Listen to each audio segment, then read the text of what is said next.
Ang Resident Evil ay isa sa mga larong kinalakihan ng maraming gamers, kung saan sa bawat pagbukas mo ng pinto ay may posibilidad na may zombing biglang manggugulat sa'yo. Mula sa mga zombie sa Raccoon City hanggang sa mga nakakatakot na eksperimento ng Umbrella Corporation. Sa bidyong ito, tatalakayin natin ang kwento ng Resident Evil Requiem. Namatay na nga ba talaga si Leon? At ito na nga ba ang pinakamadilim na kabanata ng buong serye? Bago tayo magsimula, make sure to like and subscribe.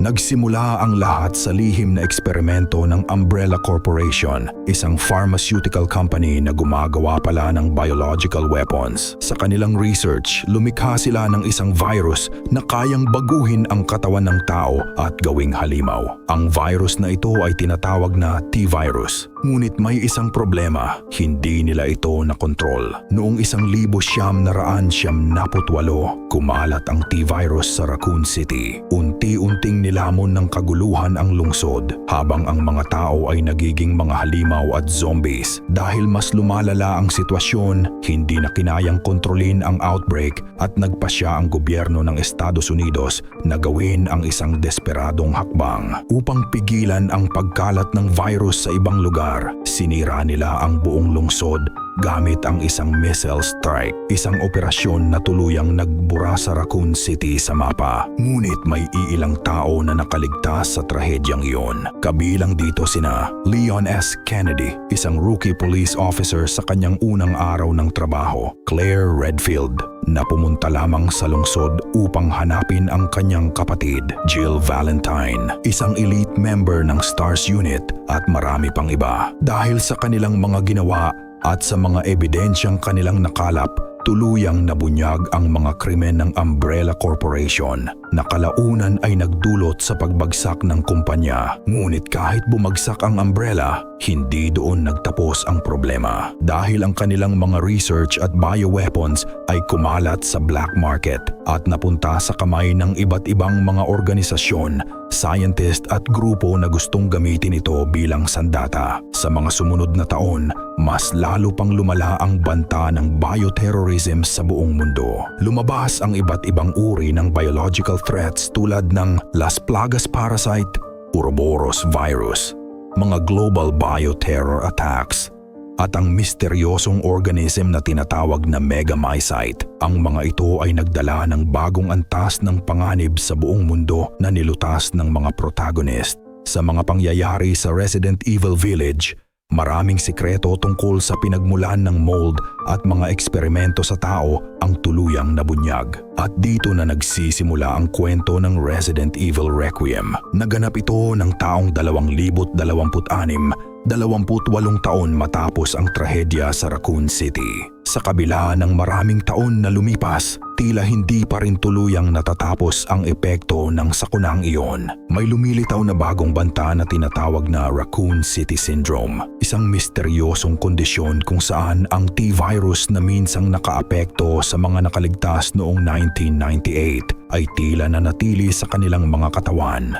At pagkalipas ng maraming taon ay bigla itong nagmumutate na nagiging sanhi ng kanilang pagkamatay. Dahil sa serye ng mga kakaibang insidenteng ito, nagsimula ang isang bagong investigasyon. May dalawang protagonist. Ang una ay si Grace Ashcroft, isang FBI intelligence analyst na naatasang siyasatin ang mga misteryosong pagkamatay na may koneksyon sa Raccoon City incident. At ang pangalawa ay ang veteranong survivor ng trahedyang iyon, si Leon S. Kennedy, na ngayon ay isa ng batikang government agent na halos 50 years old na. Si Grace Ashcroft ay na-dispatch sa Renwood Hotel para mag-imbestiga. Ang lugar na ito ay pamilyar na sa kanya. Dito pinatay ang kanyang ina, ang journalist na si Alyssa Ashcroft, ilang taon na ang nakaraan. Habang iniimbestigahan niya ang lugar, inatake siya ng isang infected na pulis na naging sanhi ng kaguluhan sa loob ng hotel. Nagawa niya itong mapatay at makatakas, pero habang papatakas siya, nakasalubong niya si Victor Gideon, isang former scientist ng Umbrella Corporation. Sinabi nito na siya ang napili at agad siyang sinakal hanggang sa mawalan ng malay. Habang rumiresponde ang grupo nila Leon sa kalapit na lugar, na-track nila si Victor na karga-karga si Grace. Sinubukan siyang habulin ni Leon pero bago pa siya makalapit, nagkaroon ng biglaang outbreak. Ang mga tao sa paligid ay na-infect at naging mga zombies na nagsilbing distraction na ginawa ni Victor. Pagkatapos niyang maubos ang mga threat,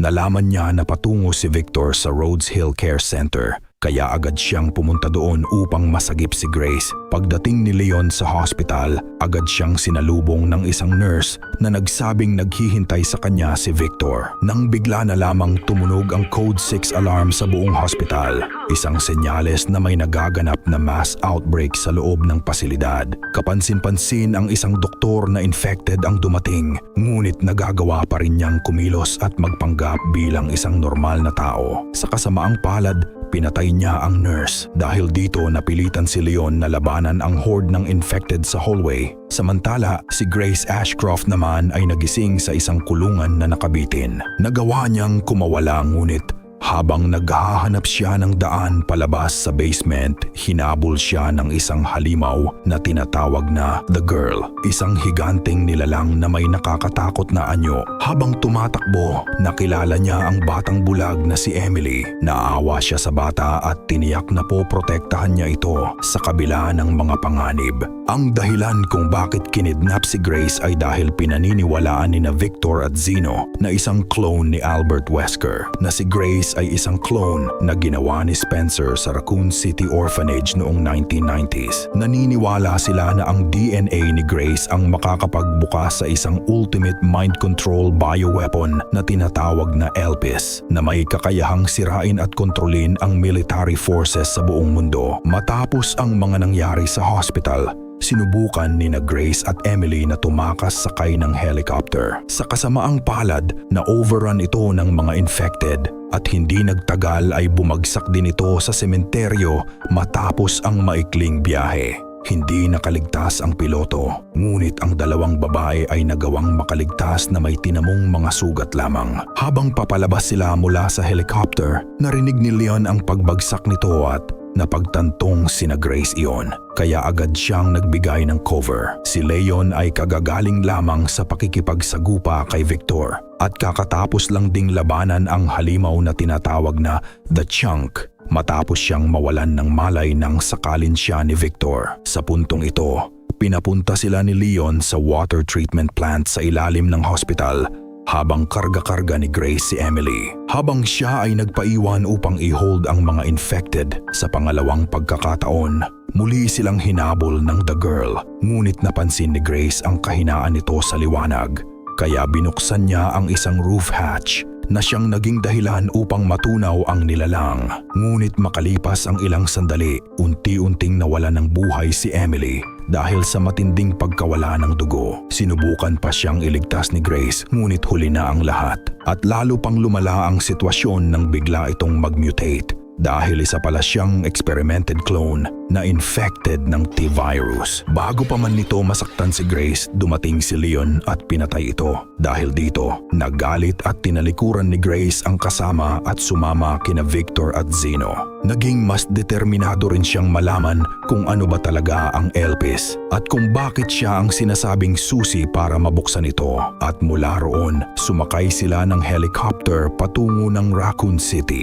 Dito natin nalaman na infected si Leon ng Raccoon City Syndrome at nasa stage 2 na siya kung saan nagsusuka na siya ng dugo. Kasabay nito, ipinahinto na rin ng gobyerno ang kanilang pag-iimbestiga. Ngunit sinuway ni na Leon at ng assistant niyang si Sherry ang utos at nagpasya pa rin silang pumunta sa Raccoon City sa pag-asang mailigtas si Grace mula sa kamay ni na Victor at alamin kung ano ba talaga ang ELPIS. Habang sinusundan ni Leon ang coordinates ni na Victor na ibinibigay ni Sherry, nakaharap niya ang isang higanting gagamba na tinatawag na Titan Spinner kasama ang mga anak nito. Sa huli, nagawa rin niya itong mapabagsak. Pagdating niya sa labas ng city gate kung nasaan sila Victor nagtungo, nalaman niya na may nakakabit ng bomba sa gate at 2 baterya na lang ang kailangan upang mapasabog ito. Sa kanyang paghahanap, natagpuan niya ang isang camp ng BSAA kung saan nireboot niya ang isang laptop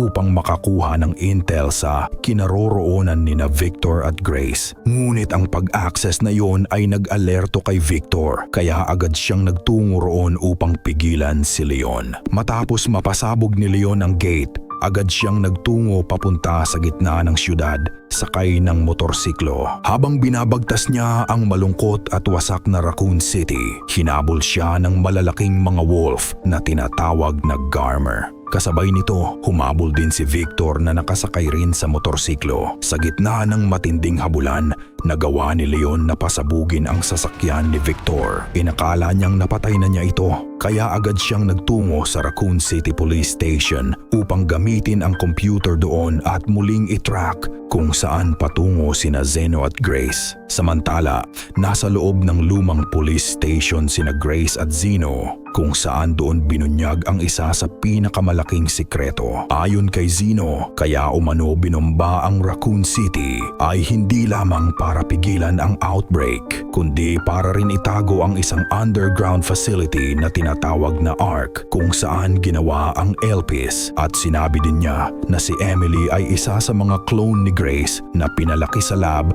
bilang bahagi ng eksperimento. Nang lumo si Grace sa mga narinig niya at napagtanto na walang kasalanan si Leon. Nang dumating si Leon sa lugar, agad siyang hinarang ni Zeno sa pamamagitan ng pagpapakawala ng isang super tyrant upang pigilan siya. Habang dinala naman niya si Grace pababa sa ARC, nagkaroon ng matinding laban ang tyrant at si Leon. Pero sa huli, nagawa niya ring durugin ang puso nito tulad ng pagdurog niya sa puso mo. Ngayon sinundan na niya sina Zeno papunta sa ARC. Habang papunta siya roon, nakaharap niya naman ang mga higanting halaman na tinatawag na Plant 43. Pagkatapos niya itong matalo, nagawa na niyang makapasok sa loob ng ARC. Sa loob nito, pinigilan naman siya ng mga sundalo ng The Connections, pati na rin ng kanilang commander. Pagkatapos niyang matalo ang mga ito, kinaharap na niya si Zeno, pero hindi niya ito kinaya dahil sa lakas at bilis nito. Nang wala na siyang magawa, binaril niya ang crane.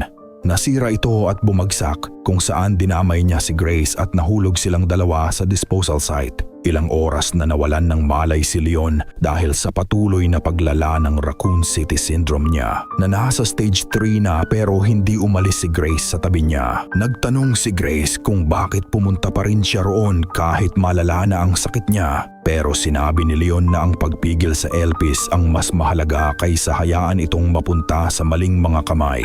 Bumalik sila sa kinaroroonan ng Elpis at dito naghihintay sa kanila si Zeno. May dalawang pagpipilian si Grace, ang sirain ito o ang i-release ito. Kapag sinira niya ito, masisira ang buong ARC kasama ang Elpis. Sa ending na ito, makikita rin ang pagkamatay ni Leon matapos siyang barilin ni Zeno. Habang si Grace lang ang nagawang makalabas ng buhay, kapag ni-release niya naman ito, mag-i-inject si Zeno ng vial ng Elpis dahil naniniwala siyang lalo siya nitong papalakasin. Ngunit kabaliktaran ang nangyari. Nang hina siya at nawala ang mga infection na nagpapalakas sa kanya, dito nalaman natin na ang Elpis na ginawa ni Oswald Spencer na owner ng Umbrella Corporation ay hindi pala isang ultimate bioweapon, kundi isang antiviral agent na kayang puksain ang mga infection sa katawan kabilang ang T-virus. At si Grace lamang ang pinili niyang makakapagbukas nito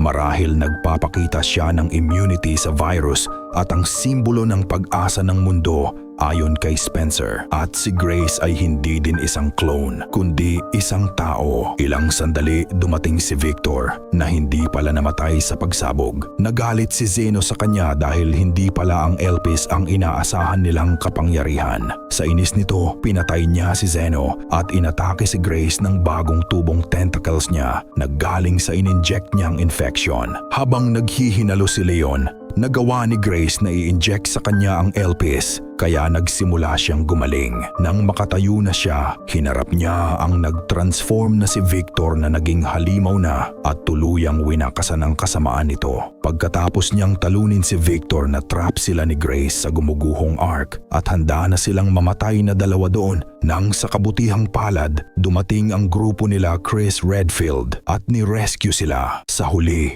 nabigyan ni Leon ng pag-asa si Sherry na infected din ng sakit na katulad ng sa kanya at hindi pala namatay si Emily dahil hindi malubha ang tinamo nitong mga tama ng baril galing kay Leon. Sa epilogue, inampon ni Grace si Emily. Ang elpis na inaakala nating may masamang maidudulot ay naging susi para lahat ay magkaroon ng pag-asa. Minsan, ang tinuturing nating kamalasan ay siya palang nagtutulak sa atin papunta sa tamang direksyon. Kung nagustuhan mo ang video na ito, make sure to leave a like and subscribe.